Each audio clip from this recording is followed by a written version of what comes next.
La forge et son creuset, pendant des mois désertés. Tu n'as pas su résister au vent de la dispersion. Un mur s'est élevé entre toi et l'autre toi. T'y cogner la tête n'est plus un exercice de ton âge.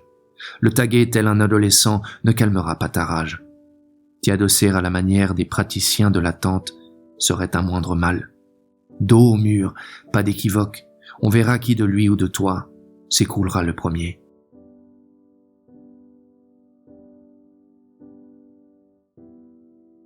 On voit que tu n'as rien d'un travailleur de la terre, tu sèmes avant d'atteler les bœufs à la charrue, tu brandis ta faucille sans attendre la moisson, et de celle-ci tu distribues déjà la manne, en pensée. Pour toi, les saisons se valent et les époques se confondent.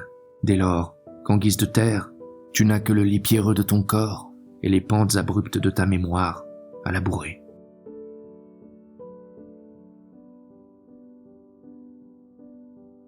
La terre, plate ou ronde, quelle différence, si l'on doit immanquablement revenir sur ses pas et ne trouver que ponts écroulés, carcasses de maisons, où le corbeau a fait son nid, jardins et tombes profanées, arches en béton au mât de laquelle pend le même drapeau en berne, et pas âme qui vive pour narrer sans en rajouter le 1000e épisode de cette piètre apocalypse.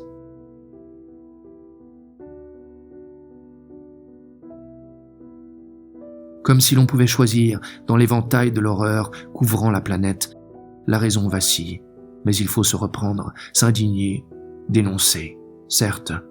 Pour autant, serons-nous quittes? La colère se refroidit tandis que d'autres brasiers se présentent à la permanence de l'horreur.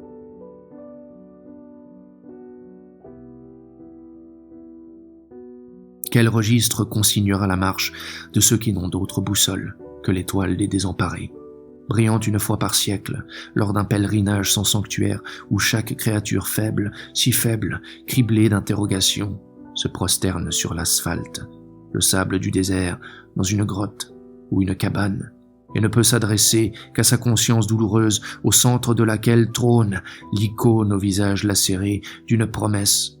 Quel registre consignera les versets inaudibles de leur office profane?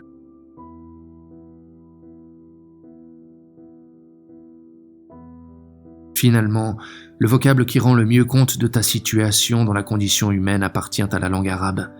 Gharib, être de l'exil, étranger aux autres, souvent à lui-même, déserteur du sens commun, sculpteur de l'écart, habitant de la marge, coutumier des absences, jardinier des confins de solitude.